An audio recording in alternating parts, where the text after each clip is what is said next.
Welcome to the Dirt Court Jesters podcast, your home for dirt track racing across the country and right here in the Ohio Valley. It's episode 47, and we're back on track. We're going to talk about Donny and Ford parting ways, a driver bids farewell, and the Jedi Jerry Bowersock joins us. I hope you guys are ready to get dirty.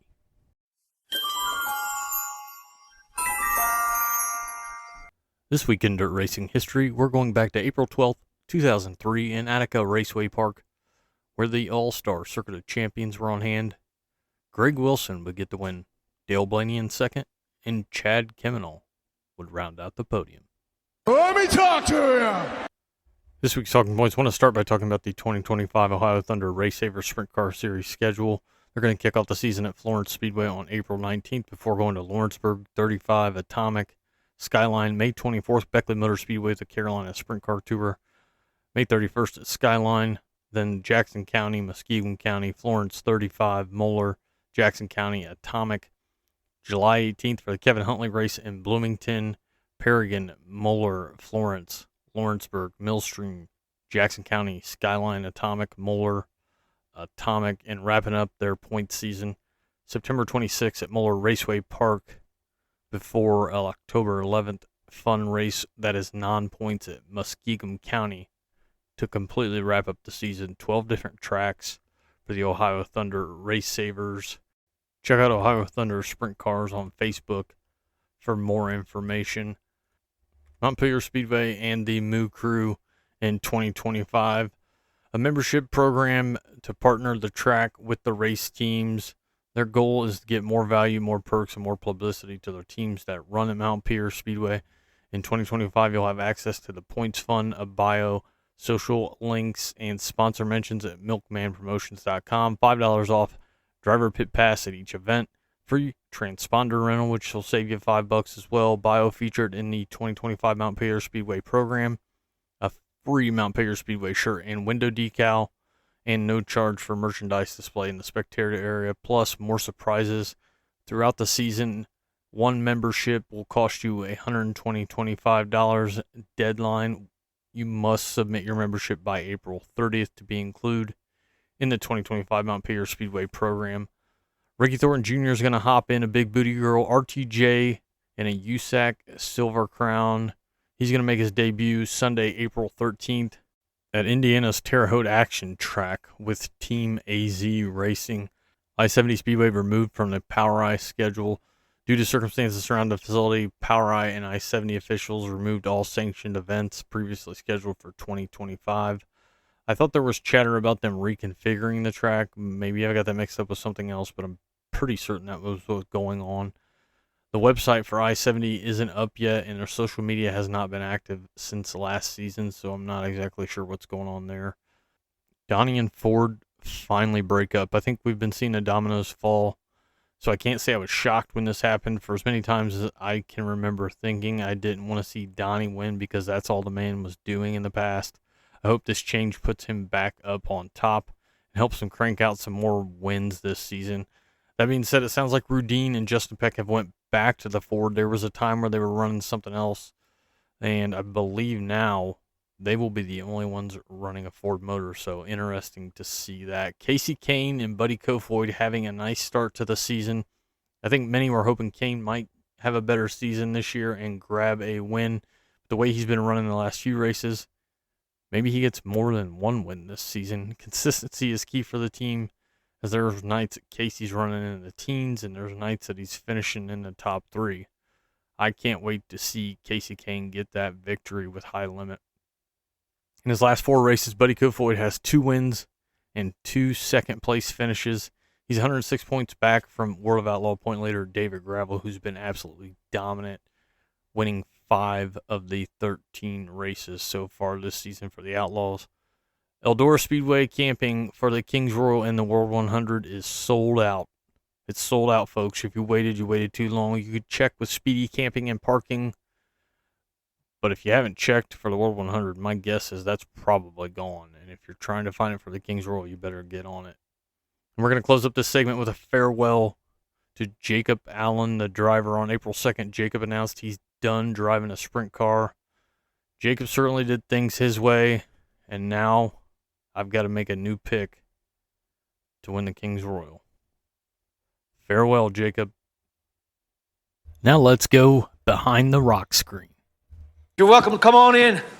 We'll bring out the moonshine, start telling lies and calling up the women. But no talk about racing. Come on. Hey, everybody. This is Josh here with the Dirt Court Jesters podcast. Awesome to be joined by Jerry Bowersock. Jerry, out of Wapakoneta, Ohio, driver of the 95 J late model and the 5X modified, multiple track championships, and my particular favorite, 5-time Eldora Speedway champion. Jerry, thanks for hopping on. All right. Appreciate you having me. Apparently, I'm going to start out with this because a couple weeks ago, it seemed like everybody besides me was at Indianapolis for the Supercross race. So, did you have a good time there? Oh, yeah. Yeah, I've been there probably, 6, 7 times, and I've been to Detroit a couple times. So, yeah, I like to watch it when I have time, and then, it's a pretty cool event. So, if a person's never been to Supercross, it's pretty cool to go check out, mark it off your list of things to do. Yeah, I actually was kicking it around because it's only a couple hours from me, and then a lot of stuff happened, and I wasn't able to make it. But it sounded like a good time, and everybody I saw that was there had a good time. So Oh, definitely yeah. got to check it out sometime. You Yep. started racing in 1985, if I'm correct. Yep. What Yep. got you into racing? Well, I just grew up around it. My dad, he helped local guys here in town, and then my dad's mom, my grandma, she was a Dixon.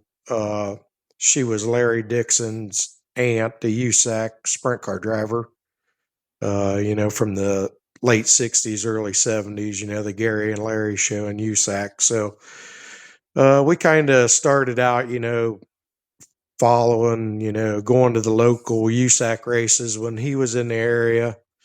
So that was kind of my first, I guess, introduction to racing. And then, my dad helped local guys here in town that had stock cars and late models and some guys that had sprint cars in the area. And he just enjoyed working on them and helping, all these local guys. So, and there was a lot of them in Wapak, and there really still is. So, it's pretty cool. We just, we've been going to the races every weekend, whether it was Limaland, Eldora, Findlay, when we were, kids, every weekend. It was like a 2-3 day a week event for us from the time, I was old enough to remember. That's all we really did on the weekends. And that's honestly, that's how, I'm just a fan. I've never raced, and that's kind of how I got into it. My dad, on Friday nights, Limaland was where it was at. And Yep. I've told this a few times. I think I was 7 or 8, might have been younger, but at least 7 or 8 when I started going to the Yeah. race. And now that's something my oldest, that's something him and I do is go to the racetrack. So Right. definitely Right. once it gets in your blood, it's in your blood. Yeah. Yeah. Hell, I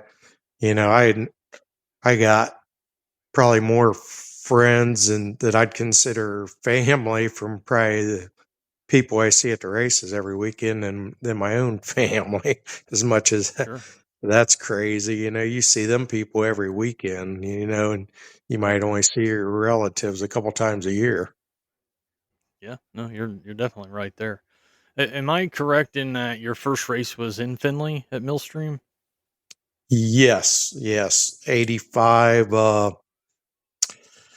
We didn't get started right at the beginning of the year. I was thinking that I had bought the car from a friend of mine, and we had to put the motor back together, and me and my dad managed somehow to put that thing back together, but we didn't really know what we were doing at the time. But I want to say we got started around early May, and then we pretty well raced the rest of the year.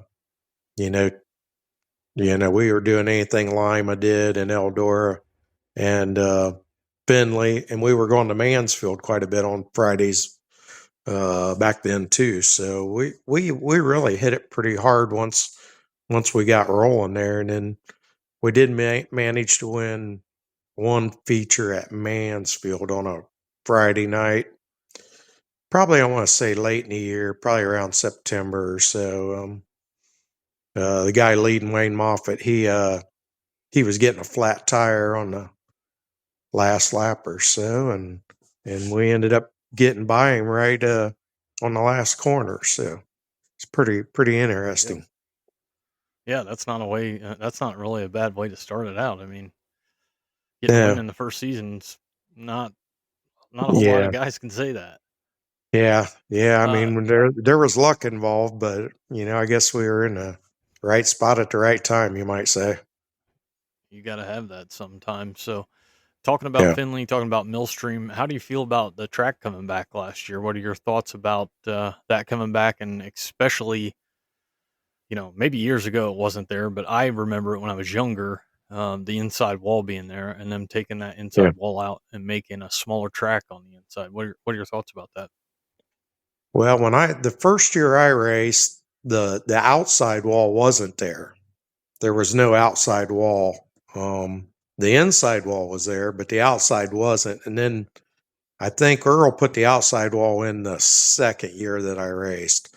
So I got to race on it kind of both ways. And now it's definitely different with that wall being gone on the inside. And, they built the berm up, which they did a really good job. And I think that little track looks like it'd be a lot of fun to race on. I did race on the big track there. I don't know, must have been maybe October this year. I think they had that late model race, or this past year. And it was pretty good. Track was in pretty good shape. It was extremely windy that day, and they was kind of struggling to get the right amount of water on it and stuff. But they've spent a lot of money, obviously, and done a ton of work to get it back to where it is, now. So, it was fun, and I think it'll get better. It's just that the big track's a lot to prep. That's a big racetrack. It ain't nothing small. So, I think once they find their footing on the right amount of water, how to get it prepped, and all that, I see nothing but good things happening if they keep putting the effort that they have so far into it. Yeah, I was there for Ohio Speed Week, and was impressed at all the changes that had taken place there. Yeah. Yeah, it's just all a matter now, them figuring their track prep out. I mean, they look like they've done everything else the right way. It's just, they got to, some stuff to work with there. But, I think they got an idea what they did wrong last year and what they need to improve on, and I'm sure they'll get it fixed. Everybody knows you for running late models and modifieds. Is there a difference between the two driving styles when you get in one or the other? Do you have to drive it a little bit different? Yeah, the modifieds just have that smaller tire, so you can't attack things maybe quite as much. The late model obviously has the bigger tire, a lot better brakes. That's probably maybe one of the biggest differences between a modified and a late model is the modified won't stop near as fast as what a late model will. So, and then, there's a lot of power with the late model, and modified, you can't necessarily, hook that power up with them smaller tires. So that's where I think a lot of the modified guys get themselves in trouble. They over horsepower the racetrack, which it's a lot of people have went the horsepower out, and now, they shove restrictor plates and whatnot in them to try to calm the motors down so they can get traction. And you got to do that with the late models too. But yeah, that's the big difference, I think, is the brakes, and then you just don't have that tire, so you got to be a lot more careful with the modified on what you're doing. That's why you see a lot of modified guys spin out. I think it's just a tire issue more than anything. There just ain't a lot of tire there, and they're pretty fast race cars, and it doesn't take much to let them get out from underneath of you. Actually, last weekend was at the Piqua Center. Now it used to be the Piqua Mall, where they had the race cars and Future Star show, and talked to some guys. We had a conversation with a couple guys about the changes. So, I can remember when modifieds, I guess now, back then were the stock cars. The stock cars transitioned into the modifieds. Like the stock car was Right, a stock car when I was a kid, and now right, stock cars are kind of modifieds, and modifieds have almost become late right. models. Yeah. Um, what are your thoughts on the change of late models, though, specifically from like the shocks to the aero, comparing it to when you first started running them? Well, they're just huge differences. They're so aero dependent now with the way they've built the noses on the cars, and they let everybody drop the decking of the cars down in further, so they create more downforce, and they've let people move the roofs around more to the left, and shock technology's just crazy off the boards on what you can do there, and them late models just get sucked down to the ground, and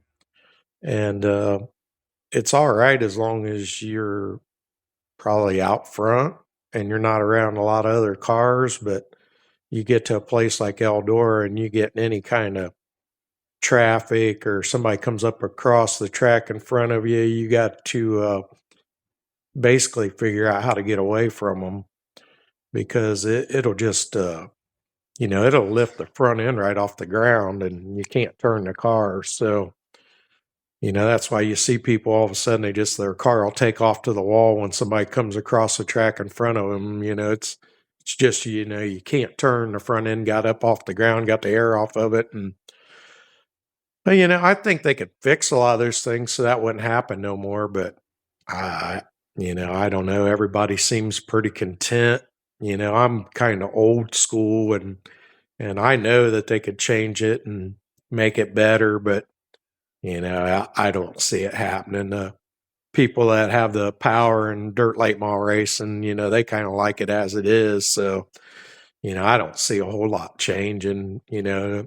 They threaten they're going to do a lot of things, but I've yet to see it. So, I have my own theories on what it would take to make the racing better, and I'm pretty sure it would. But it's just getting everybody to agree that, hey, we got to take a few steps back, and I don't think it would kill the looks of the car none. I mean, they're pretty cool looking race cars nowadays, but just subtle little changes. It would be nothing that the people sitting in the stands would notice.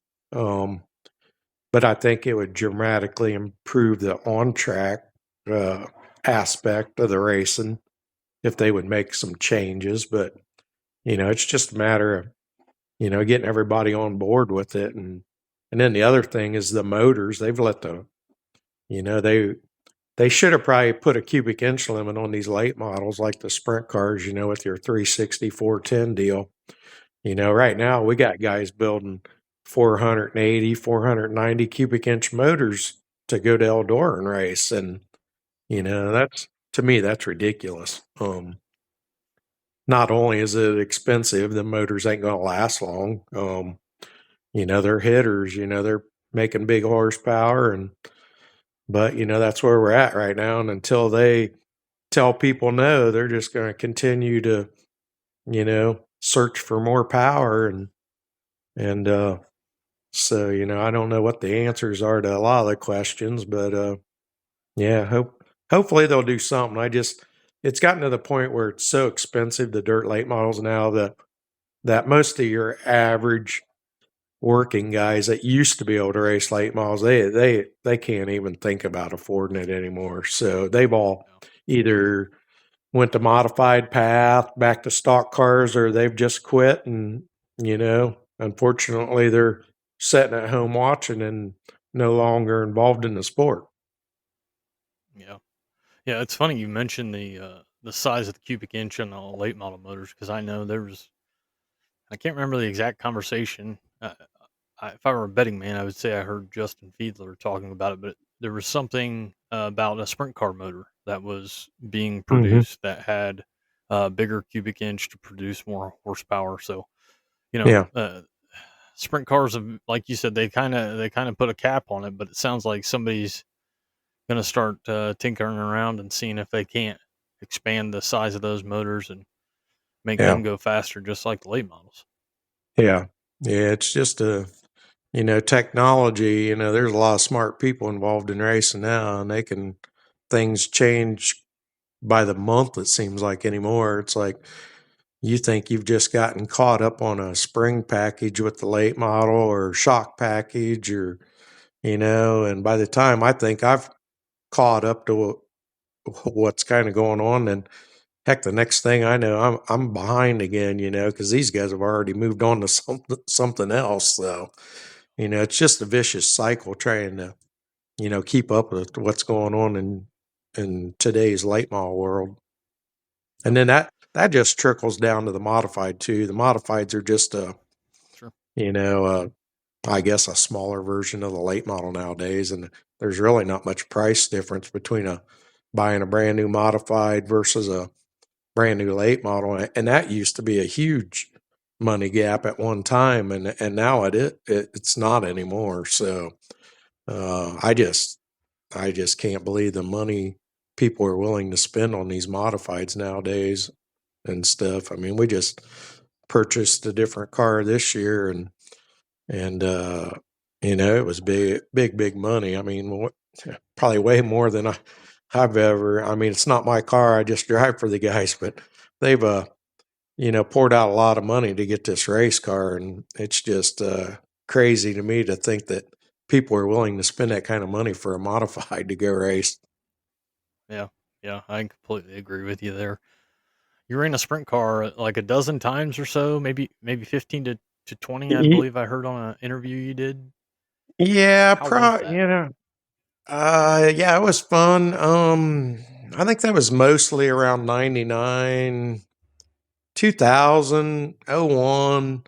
Like I never did very many of them.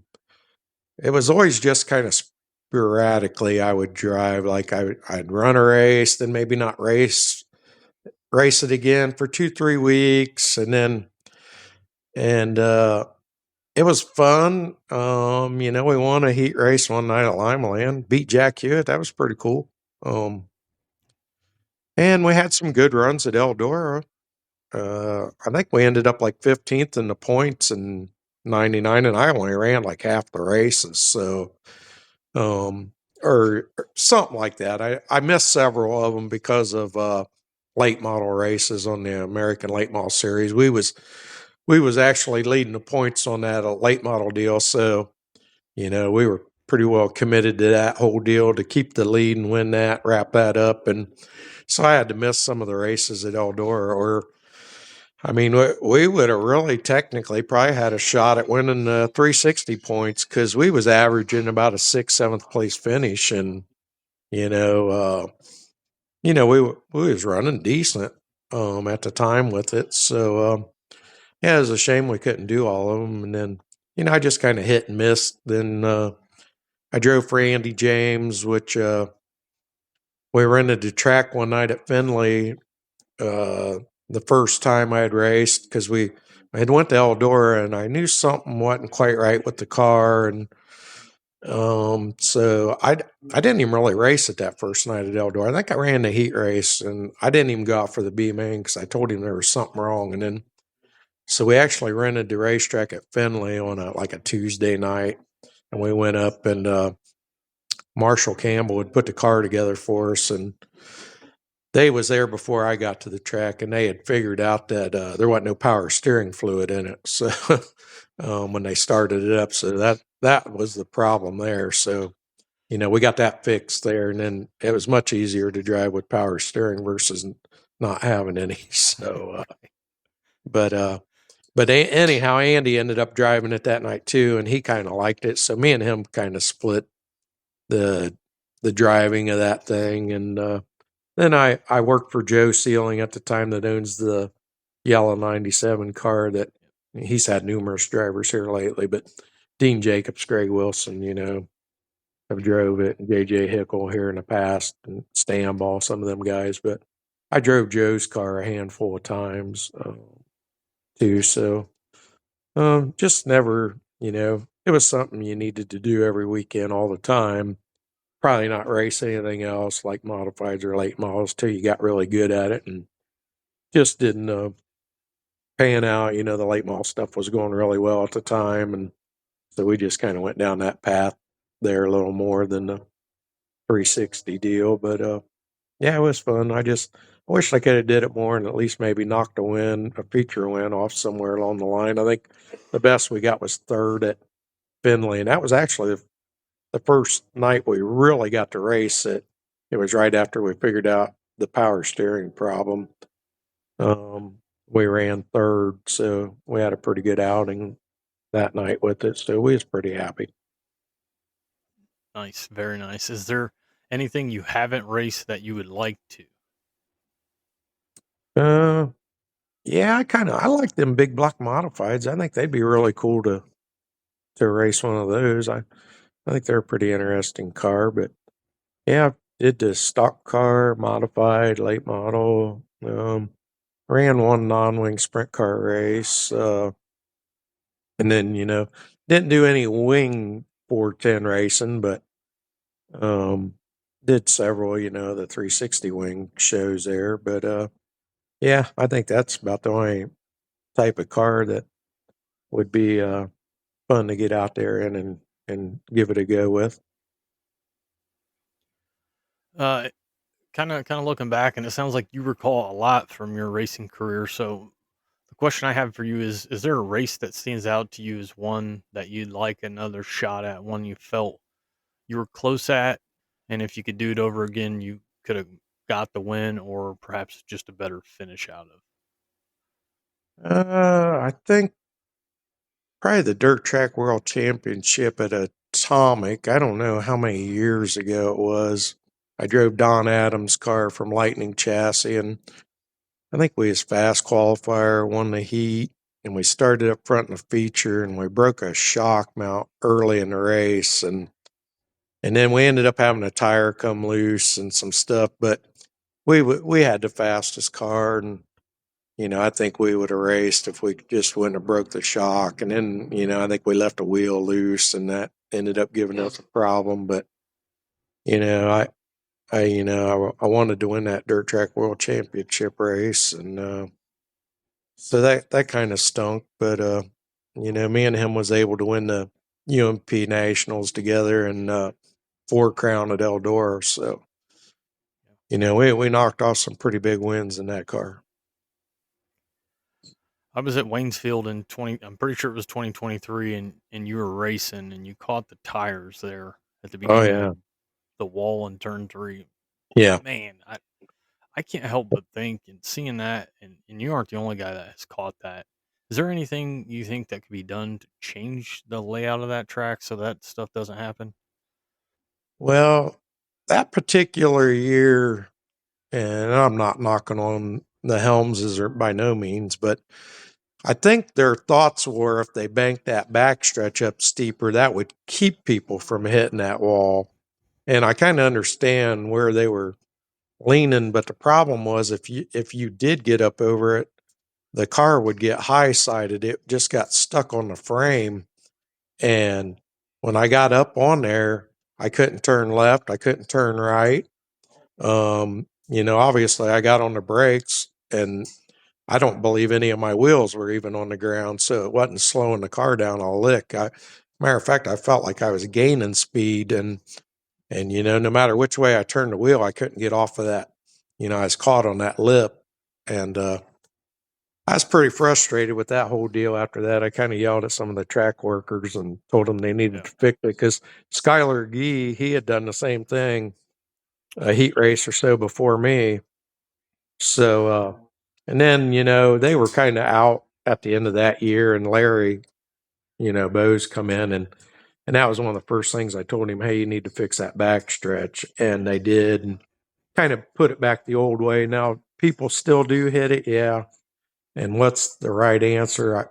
Short of putting that wall all the way around and exiting the track the same way you come on it. I don't know how you really remedy it, but at least they got it to where if you did drop off the backstretch, you had a shot to get back on.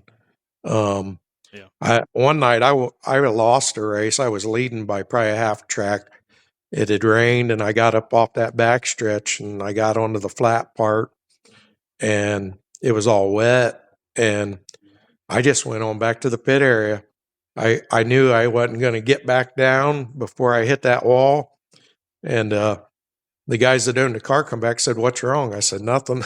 I said, "I just, it was either stick the car in the end of that wall or go on to the pits." So I just, went to the pits. So, that was kind of a bummer, but it was either you take a chance on hitting that wall or put the car back in the trailer in one piece. So, but, yes, I don't know what Atomic kind of had that same issue, and they kind of changed their track a little bit and fixed some of that. But yeah, it would take some work to make that totally safe there.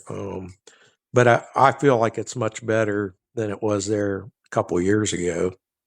That's for That sure. makes sense with the banking coming out. I mean, Waynesfield's cool, like with it not having a wall there in 1 and 2.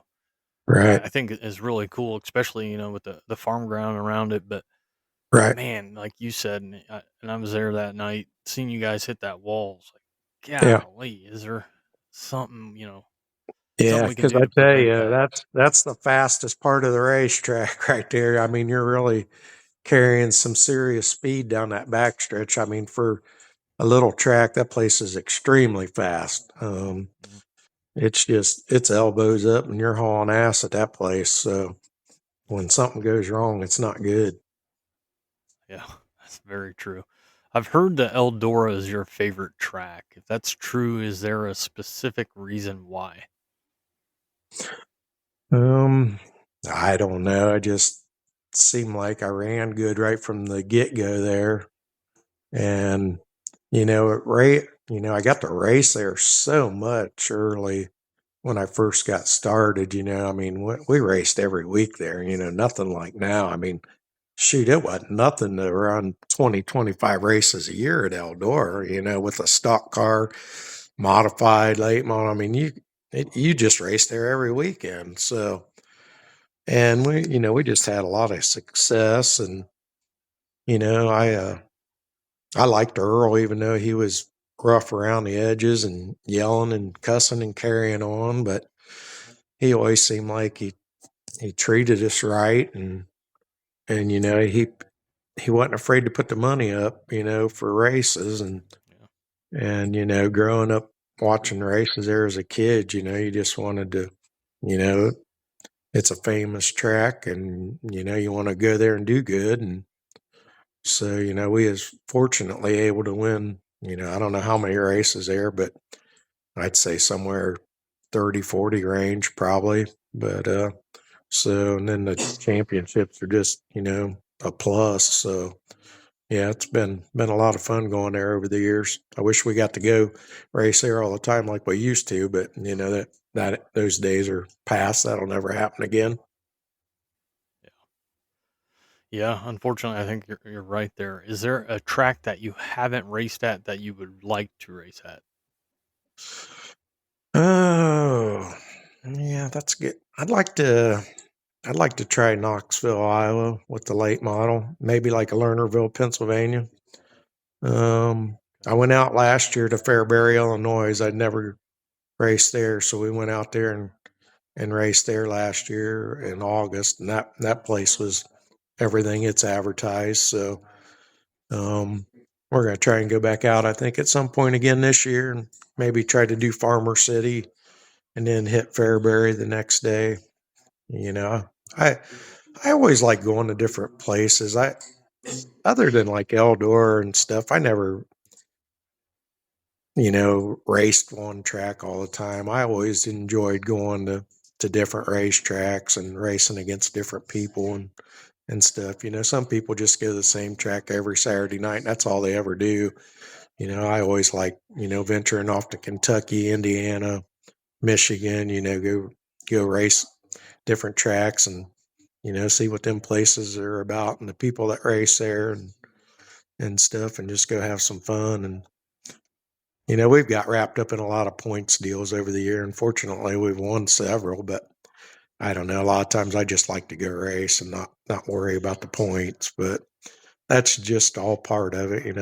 People, they like the points racing and like winning and talking about it and all that. So, just sometimes you get caught up in that, and it's hard not to. So, especially some of these tracks right around here, they pay pretty good point money. So it's something you always in the back of your mind. So if you get off to a good start, a lot of times you got to follow through with it, I guess, and keep going to the end to see how you end up faring on the deal.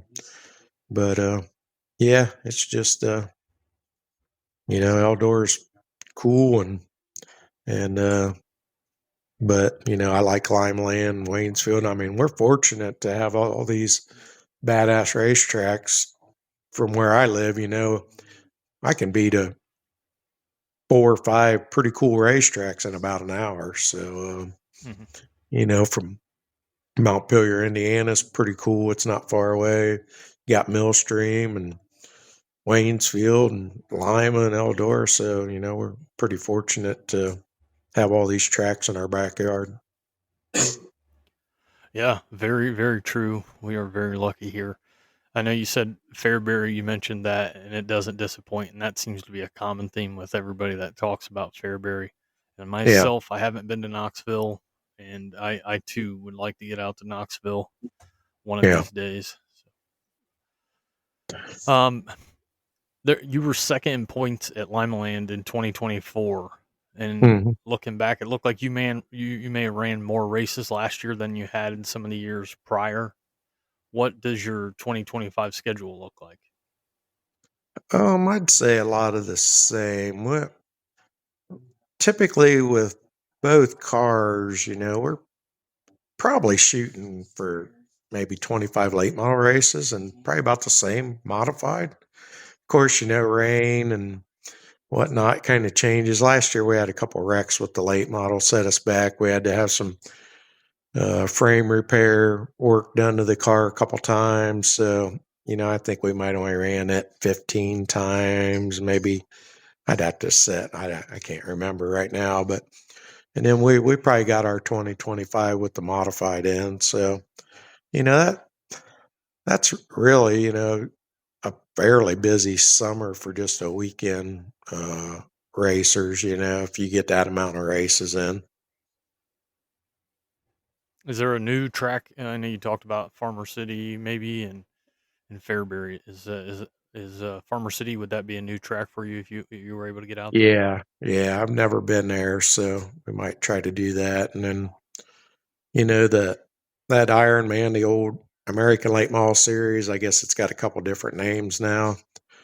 They got a pretty good schedule. I don't know that we can race all of them, but I think we're going to try to run a fair share of them because their payout's pretty good. And I went to Butler, Michigan one time a long time ago, and we didn't end up racing. The track was not in very good condition that night, and it was an ALMS race, and they did race that night, but they canceled the ALMS part of it as far as like points and stuff. And a bunch of us ended up leaving, and then some of the guys stayed and raced. So I've been there, but I never actually raced there. So if I go back up there this year, it'd be the first time I actually raced there. So that'd probably be another new one for me this year if we end up going up there. So They had a pretty successful year last year, so hopefully that continues for them, and you can get up there to yeah, Butler and run. yeah, the Wilburs look like I watched several races on the streams, and they were racers, so they know what it takes, and they put the time and effort into the place, and it looks like they're doing a hell of a job. So I'm kind of hoping it works out where I can get back up there. I think you need to go support people that are putting effort in like what they are to try to make, they're trying to correct all the bad that went on up there for years. So I said when I left that day I'd never go back, but I'll probably be back there this year at some point. There you go. All right. Well, Jerry Bowersock, we're getting close to the end here, and so I've got 10 questions for you before we wrap this up. Yep. 10 quick questions with maybe 10 quick answers. So I've done this with various people, and you get various answers. I'm curious what yours are. Question number 1 is going to be, what was your celebrity crush growing up? Oh, I would say probably like most of the boys around my time frame, Farrah Fawcett. Yep, If you I've didn't heard have the that one. I've poster heard of that her one. in your room, something was wrong. Do you have a favorite cartoon?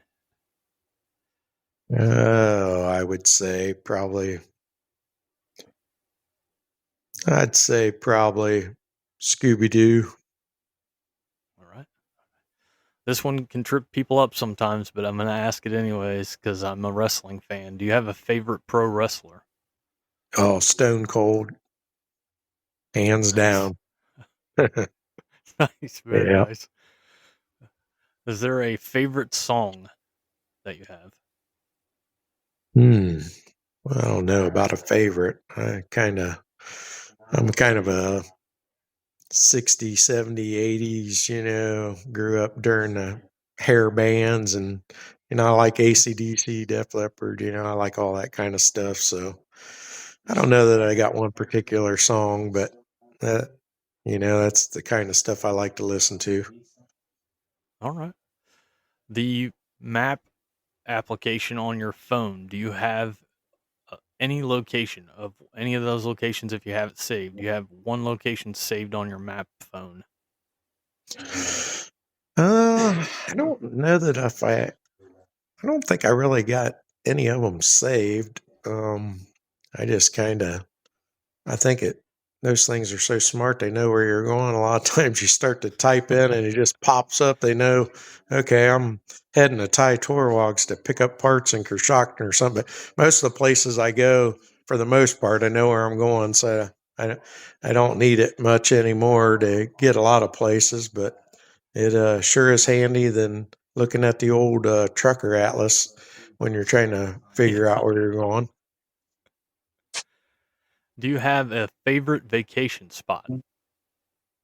We went to Gatlinburg, Tennessee a lot, and then the last 5 years until this year, we were going down to Florida to East Bay, and me and my wife, we really like Clearwater Beach. So, but Clearwater Beach or Gatlinburg area, we enjoy both of those really well.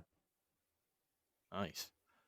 Something very few people know about you. Oh, probably that I'm bullheaded. You can ask my wife that; she knows. I'm pretty stubborn. Well, we've all got a I little don't bit think of a that lot of in us. people know how stubborn I am, but she does 100%. If you could own one car, what would it be? If you had a car parked in the garage that you don't take out if it's raining, what would that car be? Oh shoot, I don't know. I like any of the old muscle cars. I'd probably like to have like maybe an old Camaro or something one of these days if I got done with these race cars. But right now, I just like having nice race cars sitting in my garage. There you go. Is there a go-to meal, something that you love to eat, a go-to meal? Pizza, 100%.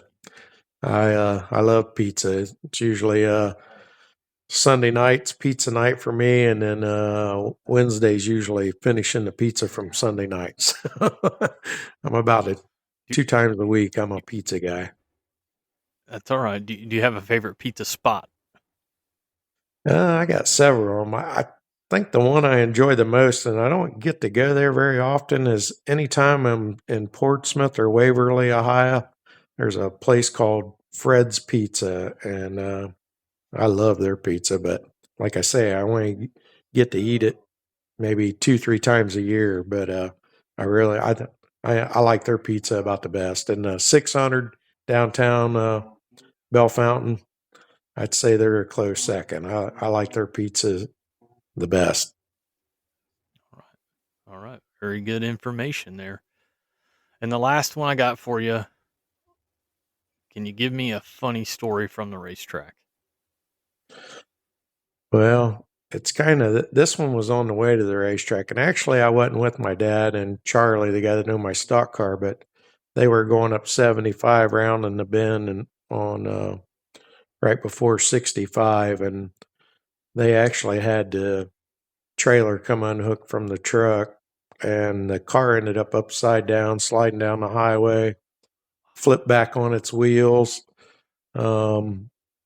And slid right up behind the truck and almost ran into them by the time they got stopped. And they didn't make it to the track that night. The state highway patrol stopped, told them to get it hooked up and get off the road. He was not impressed with them, and we actually let the car set for about a week after that. Didn't do nothing to it, and then decided to take it the very next 2 weeks later to Findlay, which was where we were heading that day. And it still had all the scuff marks still on the roof from sliding down the road and everything. And we went up there 2 weeks later and won with it. So it was kind of funny. That story gets told a lot around here. So, it's just one of them things that'll, you'll never forget about that. That's a good one. That is a very good one. All right, towards the end here, Jerry, do you have sponsors that you'd like to thank, and where can everybody follow you on social media? Well, my daughter, she kind of runs my Facebook page, which I think that's Jerry Bowersock Racing or Motorsports. I'm really not a Facebook guy, so she just kind of handles that stuff. And I should probably get back on top of this social media stuff. And then I'm on X, Twitter, whatever you want to call it. Person can kind of follow. I post stuff. I generally try to post stuff after the races when I got time and I'm thinking about it. And every once in a while I'll miss a weekend. But now we got Pete down there at Frenchtown Trailer Sales and Todd Book from T&B Tile and Ty Torwag Racing. He's been a big help. Clint Jameson from North Star Drilling and Dave Jameson from Central Star Drilling. They've been big backers, of what I've been doing over the years. And so, we've just had a lot of good people. We lost a couple sponsors this past year or two, but we've been talking with some people that'll hopefully come on board here maybe in the next week or two. And Bart up at Banshee Graphics in Findlay, I got him, told him I'd like to have some decals here probably about the beginning of April. So with April 12th hopefully being our first outing at Montpelier. So but yeah, we just Clements Racing Engines, we just got a lot of people that a lot of friends, spend some of their own money, just trying to help out and keep us going. And, that's what it takes in this day and age to kind of keep rolling. We got Keith Burner from Afterburner Performance. He helps me with all my shock springs and all that good stuff, trying to keep us, somewhat relevant in this late model game. So, yep, all good people, and they help us any way they can. Great to hear. Jerry, I really appreciate your time, and thanks again for coming on. Yep, not a problem. Appreciate you having me. As always, want to give a shout out to Victory Fuel. From Purple Potion to Throttle Punch to Lucky Lemon, fueled by electrolytes, charged with vitamins, and kid-friendly. Fuel your victory at drinkvictory.com and use the code Jesters10 at checkout to save. Drinkvictory.com and use the code Jesters10 at checkout to save. I drank a beer. I drank another beer. 3 beers. 4 beers. Oh no. Race recap and racing to come. It's been really wet here in Ohio and states surrounding. The weather's been absolutely wild. I think there's a chance of snow tomorrow. Canceling a lot of races, but some folks were able to get it in. April 4th, Carolina Speedway had USCS where Jaden Bowling would get the victory. Ricky Stenhouse Jr. from 7th to 2nd, and Ryan Turner wins the chicken dinner from 19th to 3rd. Way to get the elbows up, Ryan Turner. Talladega Short Track in the Bama Bash, night number 1 with Hunt the Front. Dale McDowell gets the win. Zach Mitchell in 2nd and Garrett Alberson in 3rd. April 5th, Cherokee Speedway for the Jeff McCall Memorial with USCS. Ryan Turner gets the victory. Lance Moss in 2nd and Dale Howard in 3rd.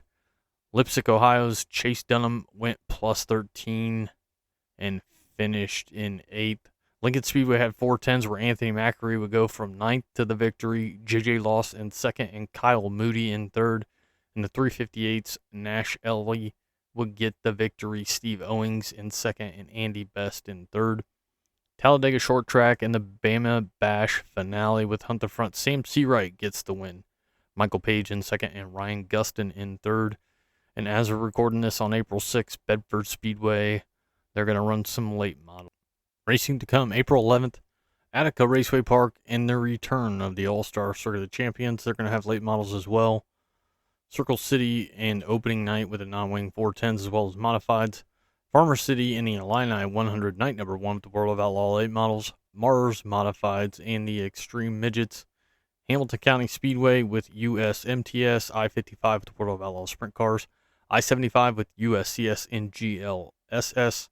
Lincoln Park opening night with USAC sprints, Moeller and late models as well as modifieds and other support series.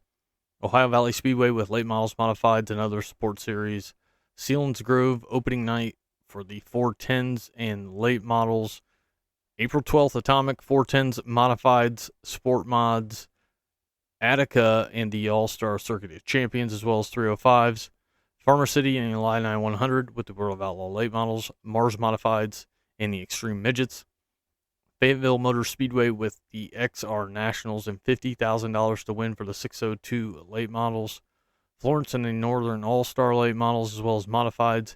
Hamilton County Speedway and USMTS. I-55 in the World of Outlaw sprint cars. I-75, USCS and GLSS. Lawrenceburg and the Justin Owen Memorial with USAC sprints, stocks, and Hornets. Lincoln Speedway with USAC East Coast sprints. Montpelier with the Ultimate Heart of America late models. Paragon with the Midwest Thunder 410 non-wing sprints.